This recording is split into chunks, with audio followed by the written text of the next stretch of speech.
Hello friends, কেমন আছো তোমরা? আমি নিতু। আমার এই নতুন ব্লগে তোমাদের সবাইকে স্বাগত। অনেক দিন পর এই ব্লগটা ছাড়লাম, আমি সব কিছুরই ভিডিও করে রেখেছি। বাবাধামে যাওয়ার ভিডিওটা তোমাদের ছেড়েছিলাম, তখন তো তোমরা দেখেছো। কিন্তু আসার পরে যে ভিডিওগুলো ও এসছে বাবাধাম থেকে, ওগুলোর ভিডিও, ফের প্রসাদ বিতরণের ভিডিও সব কিছুই আমি করে রেখেছিলাম। কিন্তু মাঝখানে যা কাণ্ড হলো কলকাতাতে, দুনিয়াদারিতে কি হচ্ছে, কি বলবো আর। তো এসব কাণ্ড শোনার পর আর আমার মন মেজাজ খুবই খারাপ ছিল, কয়েকদিন খুবই খারাপ কেটেছে। তো ভিডিওগুলো এডিট করা হয়নি, আর ছাড়াও হয়নি। তো এই জন্য অনেক দিন পরই এই ভিডিওটা ছাড়ছি।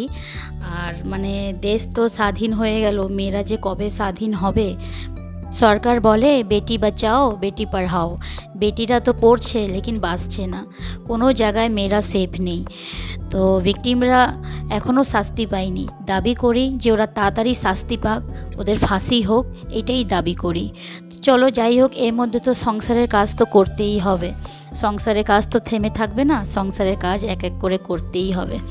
বাবাধামে যেগুলো পড়ে গেছিলো এগুলো এখন একটু ওয়াশিং মেশিনে কাচতে দিয়ে দিয়েছি। প্রচণ্ডভাবে নোংরা হয়েছিল, তো ওগুলো একটু ডিপ ওয়াশে আমি ওয়াশিং মেশিনে চালিয়ে দিয়েছি। তো ওকে আমি দুপুরে মাছ আনতে বলেছিলাম, যে অনেক দিন ধরে নিরামিষ খাওয়া হচ্ছে, তো আজকে একটু মাছ নিয়ে এসো, মাছ থেকে আমিষটা শুরু করি। তো ওকে আমি মাছ আনতে বলেছি। আর এখানে দেখো কত রকমের মাছ নিয়ে এসছে। আমি বলছি এত মাছ, তো ও বলছে রেখে দাও, এত মাছ এখন করতে হবে না। আর সত্যি এত মাছ তো আমি রান্না করব না। তো ইলিশ মাছ আর পাবদা মাছ নিয়ে এসছে। তো পাবদা মাছের সাইজগুলো দেখো কি বড় বড়, দেখতে বেশ ভালো লাগে বলো।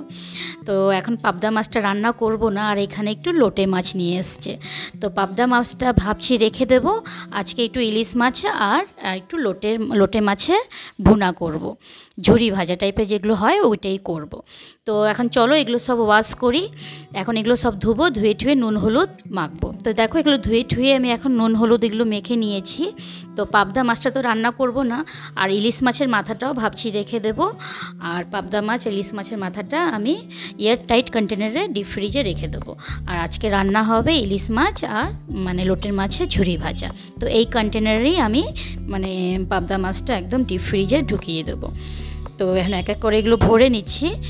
আর আজকে তো ইলিশ মাছের ভাপাটা তো প্রত্যেকবার করি সর্ষে বাটা দিয়ে, তো আজকে ইলিশ মাছটা আমি আলু বেগুন দিয়ে করব। কেন কি আমি তো জানি না ও এতগুলো মাছ নিয়ে আসবে। আমি বলছি একটা আইটেমের মাছ যদি আনে তো একটু মাছের ঝোল আর একটু যা ভাজা ভুজা একটু করবো। এই জন্য কাজের দিদিটাকে দিয়ে আমি আলু পটল আর একটু বেগুন ভাজা এগুলো কাটিয়ে রেখেছিলাম। তো এখন ও এত রকমের আইটেমের মাছ নিয়ে এসছে, তো ভাবছি আর ভাজা ভুজা করব না, এই বেগুনটা দিয়ে আমি ইলিশ মাছটা করব। আর এই যে পটল ভাজা আর আলু ভাজাটা আমি ধুয়ে ওইটাও একটা কন্টেনারে বন্ধ করে রেখে দেবো। তো আর এখানে এই তোমার ইলিশ মাছের তেলটা আছে। ইলিশ মাছের তেলটা গরম গরম ভাতে খেতে সত্যি খুব ভালো লাগে। তো চলো এখন আমি ইলিশ মাছগুলো আমি একটু ভেজে নেব।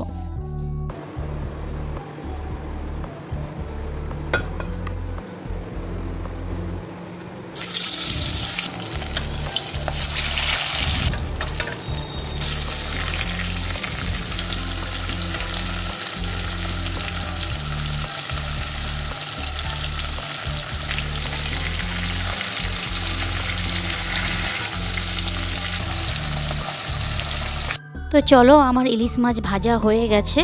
এখন ওই তেলে একটু বেগুনগুলো আমি ভেজে নেব। কেন কি আমি এগুলো ভাজার জন্যই কেটেছিলাম, তো ওইভাবে কাটা হয়নি। তো বেগুন ভাজার কাটার এই সাইজটাই হয়েছে। তো আমি ভাবছি এখন আর ভাজাটা করব না, তো এটাই আমি আলু বেগুন দিয়ে একটু ইলিশ মাছটা ঝোল করে নেব। তো এই বেগুনটা এখন ভাজবো, বেগুন ভাজার পর একটু আলু ভেজে নেব। এখন এই আলু ভেজে নিচ্ছি, বেগুন ভাজা আমার হয়ে গেছে। তো জিরে বাটার ঝোলই করব সবসময়। তো এই ইলিশ ভাপাটা খাওয়াই পড়ে, তো এটা অনেকটাই তেল আছে, ভাবছি তো তেলটা উঠিয়ে রাখি, এত তেল দেব না। তো ওই তেলে আমি একটু ইলিশ মাছের তেলটা ভেজে রাখবো। তো আর এখানে আমি যে জিরে বাটার ঝোলটা যে করব ইলিশ মাছের, ওইটার মশলাটা একটু আমি গুলিয়ে নেব। তো এখানে আমি এক চামচ হলুদ নিয়ে নিয়েছি, 1 চামচ নুন, আর ওই চামচ দিয়ে একটু জিরের গুঁড়ো আর একটু ধনের গুঁড়ো দিয়ে লঙ্কার গুঁড়ো দিয়ে একটু জল দিয়ে গুলিয়ে তারপরে আমি ওই মশলাটা দেব। তো তো মানে এই মশলাটা আমার গুলে একটু রেখে দিচ্ছি। রাখার পর এখানে আমি আলুগুলো তুলে, আর ওই যে তোমার যে তেলটা যে ভেজেছিলাম ওই তেলটার মধ্যে একটু মানে লেজা, যে মানে তোমার ইলিশ মাছের যে লেজাটা, তো ওইটা তো কেউ খেতে চায় না, প্রচণ্ডভাবে কাটা থাকে, তো ওই মাছের তেল দিয়ে ওই একটু লেজাটা ভেজে আলাদাভাবে সরিয়ে রেখেছি। আর এই যে মশলাটার মধ্যে একটু তেল গরম করে একটু যে মানে কালো জিরে আর কাঁচা লঙ্কা ফোড়ন দিয়ে ওই মশলাগুলো ঢেলে দিয়েছি। ঢেলে এবার আলু দিয়ে কষিয়ে আমি আলুটাকে যত অবধি সিদ্ধ না হয় ওটা দিয়ে একটু কষিয়ে নেবো। আর লাস্টে একটু নামানোর একটু আগে আমি বেগুনটা দেবো, কেন কি এত আগে বেগুন দিলে পরে বেগুনটা একদমই গলে যাবে।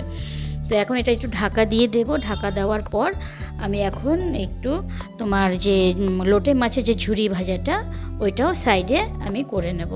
এই যে আমার আলুটা সিদ্ধ হয়ে গেছে, এখন একটু বেগুনটা দিয়ে দিলাম। বেগুন দেওয়ার পর একটু আরও 2 মিনিটের মতন ঢেকে নেব। তো ঢেকে রেখেছি ওইখানে। আর এখানে প্যানের মধ্যে আমি এখন তেল গরম করে আর লোটে মাছটা আমি এখানে ভুনা করব। তো লোটে মাছটা তো আগে থেকে ভাজবো না, এই জন্য ওর মশলাটাই আগে করব। তো এখানে একটু পেঁয়াজ কুচিয়ে বেশ ভালো করে কুচিয়ে নিয়েছি। কুচিয়ে একটু মানে যত অবধি একটু ব্রাউন না হয় অত অবধি একটু ভেজে নেব। ভেজে এখানে আমি সব কুচানো দেবো। এখানে একটু লঙ্কা কুচি, একটু রসুন কুচি আর একটু টমেটোর কুচি দিয়ে এগুলোকে ভালো করে ফ্রাই করে তারপরে মশলা দেবো। এটাতে বেশি কিছু মশলা দেবো না, শুধু একটু নুন, হলুদ আর একটু লঙ্কার গুঁড়োই দেবো। তা এটা যত অবধি লাল না হয়, একটু ভাজার মতন যদি না হয় অত অবধিটাকে ফ্রাই করতে হবে। আর এখানে আমার হয়ে গেছে। এখন মাছগুলো আমি এর মধ্যে দিয়ে দেবো। বেগুন আলু সবই ভালো মতন সিদ্ধ হয়ে গেছে। এই যে আমি এখন ইলিশ মাছটা এর মধ্যে দিয়ে দিয়েছি। দেওয়ার পর কিছুক্ষণ ফোটানোর পরেই নামিয়ে দেবো। আর এখানে আমার ওই সব মানে ভাজা হয়ে গেছে, মানে এখানে পেঁয়াজ, তোমার রসুন কুচি, এগুলো সব ভাজা হওয়ার পর একটু 1 চামচ নুন, 1 চামচ হলুদ আর একটু লঙ্কার গুঁড়ো এর মধ্যে দিয়ে দিয়েছি। দিয়ে ওইটা একটু ভালো করে একটু মানে ফ্রাই হয়ে যাক। আর এটা একটুখানি চিনি দিয়ে আমি মানে ইলিশ মাছটা নামিয়ে নেব। তো এখানে আমার ইলিশ মাছ হয়ে গেছে। এখানে আমার এটা সব মশলাগুলো ফ্রাই হয়ে গেছে। তো এটা সব মশলাগুলো ফ্রাই হওয়ার পর এই যে আমার পুরো ইলিশ মাছ একদম কমপ্লিট। এখন এটা আমি ঢেলে রাখবো। আর এখানে সব মশলা ফ্রাই হওয়ার পর এখানে উপর থেকে লোটে মাছটা এইভাবে করে দিয়ে ঢেকে রাখতে হবে যত অবধি লোটে মাছটা সিদ্ধ না হয়। এই যে লোটে মাছটা একটু সিদ্ধ হয়ে গেছে। এখন আস্তে আস্তে করে লোটে মাছের যে কাঁটাটা ওইটা বার করে নেব, কেন কি ভুনা হবে তো, মানে ঝুরি ভাজার মতন হবে। তো কাঁটা যদি থাকে তো মুখে পড়বে, এই জন্য এইভাবে করে কাঁটাগুলো বার করে দিতে হবে। আর লোটে মাছ খুবই নরম হয়, একটু ঢেকে দিলেই মানে লোটে মাছ একদম মানে গলে যায়। তো ওই যে একটু ঢেকে দেওয়ার পর একটু নরম হয়ে যাওয়ার পর আমি কাঁটাগুলো সব বার করে নিই। এই যে পুরো কাঁটাগুলো বার করে নিয়েছি। আর কাঁটা না বার করলে না ঝুরি ভাজা যদি খেতে যাও ভাত দিয়ে মেখে, তো কাঁটাগুলো মুখে পড়বে, তাই জন্য এইভাবে করে কাঁটাটা মানে বার করে নিতে হয়। আর লোটে মাছের ঝুরি ভাজাটা সত্যি খুব ভালো লাগে, মানে একটা মানে ভর্তা টাইপের হয়ে যায়, খুব ভালো লাগে। গরম গরম ভাতের সঙ্গে এই দিয়েই মেখে পুরো খাওয়া হয়ে যাবে। তো এই যে লোটে মাছের ঝুরি ভাজা আমার হয়ে গেছে। তো চলো, আমার দুপুরে রান্নাবান্না একদম কমপ্লিট হয়ে গেছে।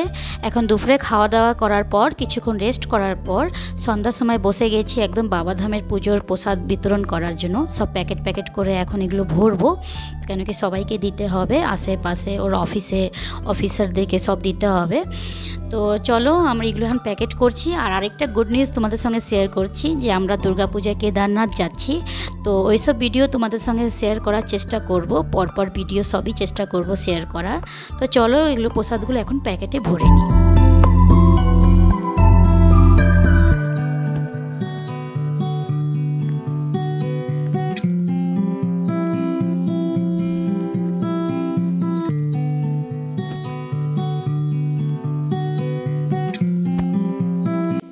তো চলো এখন এই কাগজের প্যাকেটে প্রসাদগুলো সব প্যাকেট করতে হবে, ওদের অফিসে মানে অফিসারদেরকে জিএমদেরকে দিতে হবে, এই জন্য একটু ভালো করে স্পেশালভাবে প্যাক করতে হবে। তাই জন্য চলো সব ভরা হয়ে গেছে প্যাকেটে, কাগজের প্যাকেটে সব সুন্দর করে ভরে রেখেছি। ও যখন অফিসে যাবে তো অফিসারদেরকে সব দিয়ে দেবে। আর এখানে সব মানে প্যাকেট করে রেখেছেন সবাইকে, আশেপাশে সব আত্মীয় স্বজনকেও দেবো। আর এটা রাখিও ছিল এর মধ্যে, যেন রাখির ভিডিওটাও তোমাদের সঙ্গে একটু শেয়ার করে নিচ্ছি। ভাই বোন এখানে রাখি বাঁধছে, তো এটাও তোমাদের সঙ্গে একটু শেয়ার করছি। তো তো বলছিলাম কি সব কিছুরই ভিডিও করে রেখেছিলাম, কিন্তু এডিট করা হয়নি। মানে এর মধ্যে রাখিও ছিল, তো রাখিরও ভিডিও সবই করে রেখেছি। তো ভাবছি এর মধ্যে একটু রাখির ভিডিওটা তোমাদের সঙ্গে একটু শেয়ার করে দিই। তো এই যে ওরা এখন বাঁধছে রাখি, আমি ওকে এক এক করে বলে দিচ্ছি, ওইভাবেই করেই বাঁধছে। তো বাবানকেও বললো তুইও দিদিকে বাঁধ। তো ও রাখি চলো, ওদেরও রাখি পরানো হয়ে গেছে। তাহলে ব্লগটা তাহলে আমি এখানেই শেষ করছি। তোমাদের যদি ব্লগটা ভালো লাগে তো অবশ্যই কমেন্টে জানিও, আর যদি ভালো লাগে তো আমার চ্যানেলটাকে সাবস্ক্রাইব করে দিও। সবাই ভালো থেকো, সুস্থ থেকো। আবার একটা নতুন ব্লগ নিয়ে তোমাদের সঙ্গে দেখা হবে। টাটা।